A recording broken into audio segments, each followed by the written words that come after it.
സത്യം പറഞ്ഞാൽ ഞാൻ വ്ളോഗ് ചെയ്യാത്തതിന്റെ മെയിൻ ഒരു ഉദ്ദേശം മെയിൻ ഒരു റീസൺ അതാ. നമ്മളീ നാട്ടിൽ കുറെ തള്ളി വെച്ചിട്ടുണ്ട്. ഇവിടെ ഇതാണ് ഒറിജിനൽ പണി എന്നൊക്കെ അറിഞ്ഞു കഴിഞ്ഞാണ്ടല്ലോ വിഷയമൊന്നുമില്ല. ഇപ്പൊ വിഷയമൊന്നുമില്ല. വ്ളോഗേഴ്സ് സത്യസന്ധന്മാരായിരിക്കും. വാലന്റൈൻസ് ഡേ ആയതുകൊണ്ട് എല്ലാവരുടെ കയ്യിലൊന്നും പോകുന്നുണ്ട്. വീഡിയോ ചിലപ്പോ എന്റെ ഫോണിൽ ഇങ്ങനെ കിടക്കലുണ്ടാവുള്ളൂ. മറ്റേ സ്റ്റോറേജ് കൊള്ളാൻ വേണ്ടി ഡിലീറ്റ് ചെയ്ത് കളയും. ഇത് സാധാരണക്കാരുടെ ലണ്ടൻ ട്രിപ്പാണ്. ചെംസോഡ് എന്ന ഗ്രാമത്തിൽ നിന്ന് ലണ്ടൻ ആദ്യമായിട്ടല്ല, ഹോട്ടലാണോ? ഈ ഹോട്ടലിലെ ബാൽക്കണി നല്ല അടിപൊളിയായിരിക്കും. വാലന്റൈൻസ് ഡേ ആയതുകൊണ്ട് ഇതിൻ്റെ ഉള്ളിലൊക്കെ നിറച്ച് കപ്പിൾസാണ്. വെറുതെ ഷോ ആണ്. പെർഫെക്ഷന് വേണ്ടി നമ്മൾ വെയിറ്റ് ചെയ്യുന്നു. ഈ വീഡിയോ ചിലപ്പോൾ ഞാൻ ഇന്ന് വൈകുന്നേരം തന്നെ ഇടും. ഞാൻ അധികം എഡിറ്റ് ചെയ്യാറില്ല. ലണ്ടൻ ബ്രിഡ്ജിലോട്ട് നടന്നുകൊണ്ടിരിക്കുകയാണ്.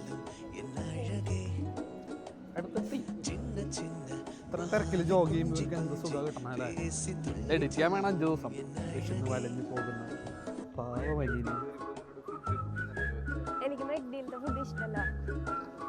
എനിക്ക് റിച്ച് ഫുഡാണ് വേണ്ട. ഇതുപോലെ എവിടെ പോയാലും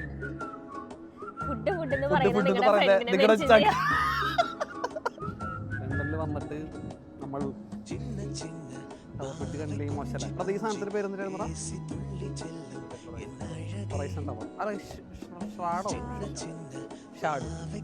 ലണ്ടനിൽ നിന്ന് കുറെ സ്ഥലത്ത് കാണാൻ പറ്റുന്ന സാധനം. ബോട്ടിൽ വേണോ? നല്ലൊരു സണ്ണി ഡേ ആണെന്നുണ്ടെങ്കിൽ ലണ്ടൻ അടിപൊളിയാണ്. പക്ഷെ ഇവിടെ അധികം സണ്ണി ഡേയ്സ് ഉണ്ടാവാറില്ല എന്നുള്ളതാണ് സത്യം. ഇതാണ് ഊബർ ബോട്ട്. ഇതേ പോണ്. ചിലപ്പോൾ ഞാനിത് വോയിസ് ഒക്കെ കട്ട് ചെയ്തിട്ട് മ്യൂസിക് മാത്രം ഇടും. കുറച്ചേരെങ്കിൽ ഉക്കാറണം. ഉക്കാറുമ്പോ തമ്പി ആശംസാണ് നമ്മുടെ മാപ്പ്. ഞാനാണ് മാപ്പ്. സ്റ്റാർബക്സ് കയറിയല്ലോ. സ്റ്റാർബക്സ് മൊത്തം കറങ്ങാനുള്ള കാശ് കൊണ്ട് ഒരു ചായ കുടിക്കേണ്ടി വരും. ലണ്ടനിൽ വന്ന ഏറ്റവും പ്രശ്നം ഇതാണ്. ഫാൻസി റെസ്റ്റോറന്റുകൾ മാത്രമേ ഉണ്ടാവുള്ളൂ. അതിലേക്ക് ഫുഡ് കഴിക്കാൻ ഒന്നും ഉണ്ടാവില്ല. അതൊരു പ്രശ്നമാണ്. സെൻട്രൽ ലണ്ടനിൽ വന്നു കഴിഞ്ഞാൽ നമുക്കങ്ങനെ വിചാരിക്കുന്ന ഫുഡൊന്നും കിട്ടില്ല. കിട്ടുന്ന ഫുഡ് കഴിക്കേണ്ടി വരും. വിചാരിക്കുന്ന ഫുഡെന്ന് ഞങ്ങൾ ഉദ്ദേശിച്ചത് അഫോർഡബിൾ ആയിട്ടുള്ള ഫുഡാണ്. അല്ലാതെ കാശുകാർക്ക് ഇവിടെ കഴിക്കാൻ പല സാധനങ്ങളുണ്ട്. അതൊന്നും നമുക്ക് തിന്നാൻ പറ്റില്ലല്ലോ.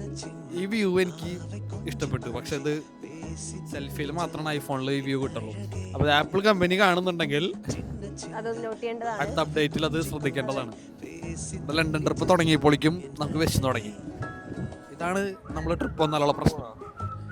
ലണ്ടൻ സിറ്റി വരുമ്പോൾ നമുക്ക് ഇവിടെ ജോലി കിട്ടണം എന്നൊക്കെ ഭയങ്കര ആഗ്രഹം തോന്നും. പക്ഷെ ഭയങ്കര എക്സ്പെൻസീവ് ആണ് ഗൈസ്. Very expensive. ലണ്ടനെ പറ്റി നമുക്ക് ലണ്ടനിൽ താമസിക്കുന്ന സിറ്റിയിൽ താമസിക്കുന്ന ഈ പാവപ്പെട്ടവരോട് ചോദിക്കാം. എന്താണ് ലണ്ടനെ പറ്റി താങ്കളുടെ അഭിപ്രായം? എത്ര കണ്ടാലും മതിയാവില്ല. അത്രയും ഭംഗിയാണ്. ഓരോ തവണ വരുമ്പോഴും ഓരോ പുതിയ സ്ഥലങ്ങൾ എക്സ്പ്ലോർ ചെയ്യാൻ പറ്റാറുണ്ട്. അടുത്തതായി നമ്മുടെ ഇന്റർവ്യൂട്ടായ ആശംസ് 2 വാക്ക് സംസാരിക്കുന്നതായിരിക്കും. എനിക്കൊന്നും അറിയില്ല. ഞാൻ രാവിലെ ചായ കുടിച്ചോണ്ട് ഇവർ 2 പേരും കൂടി എടുത്തോണ്ട് വന്നതാണ്.